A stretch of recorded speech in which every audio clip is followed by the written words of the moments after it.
సరే మొత్తానికి ఆ రోజు ఆయన చెప్పిన దాని ప్రకారం ఏంటంటే బాగా బురద ఉంది, మొత్తం నిండిపోయింది, పైన కొంచెం ఒక 5 ఫీట్ల జాగా కనబడుతుంది. ఏది ఆ టన్నెల్ బ్యాక్ సైడ్ నుంచి కదా వీళ్ళు చూసేది, ఫ్రంట్ సైడ్ మొత్తం లోపలికి వెళ్ళిపోయింది కదా. సో బ్యాక్ సైడ్ నుంచి చూస్తే ఇంకొక 5 ఫీట్ల కనబడుతుంది పైన. పెద్ద పెద్ద బండరాళ్ళు 2 టన్నులు 3 టన్నుల బండరాళ్ళు ఒక 200 మీటర్ల వరకు కొట్టుకొచ్చినాయట. అంటే ఎంత ఫోర్స్ ఉంటే 2 టన్నుల బండరాయి, 2 టన్నులు అంటే 2000 కిలోలు, అంత బండరాయి ఒక 100 మీటర్లు కొట్టుకొచ్చింది అంటే ఎంత ఫోర్స్తో వాటర్ పడ్డది. తర్వాత ఆ బండరాన్ని దేని మీద పడ్డాయి, టన్నెల్ బోరింగ్ మిషన్ అంతా తుక్కు అయింది. వాళ్ళు అది మనకు వెనక నుంచి ఏదైతే కనబడుతున్నదో అది బ్యాక్ పోర్షన్, ఆ బ్యాక్ పోర్షన్ దగ్గరనే పడ్డాయి. మధ్యలో పడ్డప్పుడు ఫ్రంట్లో ఉన్న వాళ్ళు ఎట్లా బతుకుతారు? ఇప్పుడు ఈ బురద నీళ్ళన్నీ పోయి గొడవ తగులుతాయి కదా, ఆ మిషన్ అందులోనే ఉన్నది కదా. మరి అందులో పనిచేసే వాళ్ళు బయటకు ఎట్లా వస్తారు? అందులో ఉన్న వాళ్ళకు ఈ వాటరు ఆక్సిజన్ ఎట్లా పోతుంది? వాళ్ళు 5 నిమిషాలు కూడా బతికే అవకాశం లేదు కదా. కానీ గవర్నమెంట్ శవాలను చూసేదాకా డిక్లేర్ చేయదు. అంటే మీ లెక్క ప్రకారం అక్కడ ఎవరు 5 మినిట్స్ ఉంటే ఉండొచ్చు అంతే, ఓన్లీ 5 మినిట్స్. ప్రమాదం జరిగినప్పుడు 5 నిమిషాల కంటే ఎక్కువ బతికే అవకాశం లేదు. ఎందుకంటే ఫస్ట్ ఏంటంటే ఆ ఆక్సిజన్ డక్ట్ ఏదైతే ఉంటుందో అది దాని మీద రాళ్ళు పడి ఉంటాయి. ఫస్ట్ మొత్తం రాళ్ళు పడ్డాయి, ఆ డక్ట్ పాడై ఉంటుంది, వాళ్ళ లోపల ఆక్సిజన్ సప్లై ఉండదు. ఆక్సిజన్ సప్లై ఉండకపోతే ఎంతసేపు బతుకుతారు వాళ్ళు? ఏది లేదు, గాలిపోయే అవకాశం లేదు.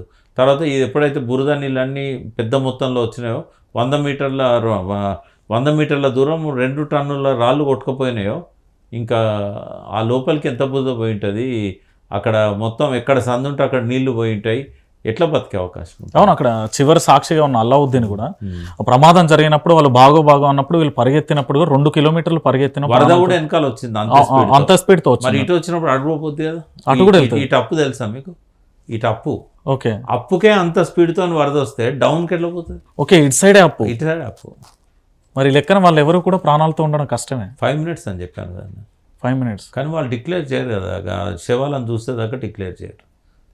ఎందుకు సార్? వాళ్ళకేం ఆశలు లేవు. బట్ రూల్ ప్రకారం ఎట్లుంటుందంటే ఒక మనిషి కనబడకుండా పోయిందని అప్లికేషన్ ఇస్తే 7 సంవత్సరాల తర్వాత రమ్మంటారు. 7 సంవత్సరాల దాకా ఆయన ఆచూకీ తెలియకపోతే చనిపోయింది అని డిక్లేర్ చేస్తారు.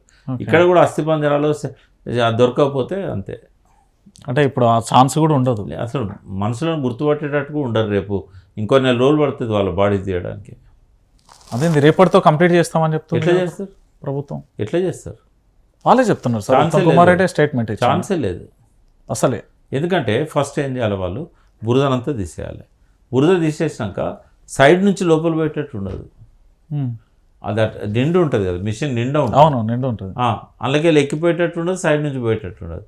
అదంతా ఇప్పాలి, అన్నట్లు బోట్ల కాంచి ఇప్పాలి. ఇబ్బంది ఎట్లా పోతారు? ఇంకా వేరే ప్రత్యామ్నాయం ఏమి ఉండదు, ఇంకా వేరే రకాలుగా ఎట్లా ఉండదు. లేదు, ఒకవేళ వాళ్ళు బురదలో ఎక్కిపోయి చనిపోయి ఉన్నారు అనుకో, బురద తీసినప్పుడు బాడీస్ వస్తాయి. కానీ వాళ్ళు ఖచ్చితంగా మోటార్లో ఉండి ఉంటారు. బయట ఉండే వాళ్ళు అయితే రన్నింగ్ చేసి వచ్చేవాళ్ళు వీళ్ళతో. మోటార్ లోపల చిక్కుని ఉంటారు వాళ్ళు. అది మోటార్ లోపల చిక్కున్న వాళ్ళను ఇవన్నీ పార్ట్స్ అన్ని తీసేసినాకనే వీలవుతుంది. టన్నెల్ వెనక్కి రాదు ఇక.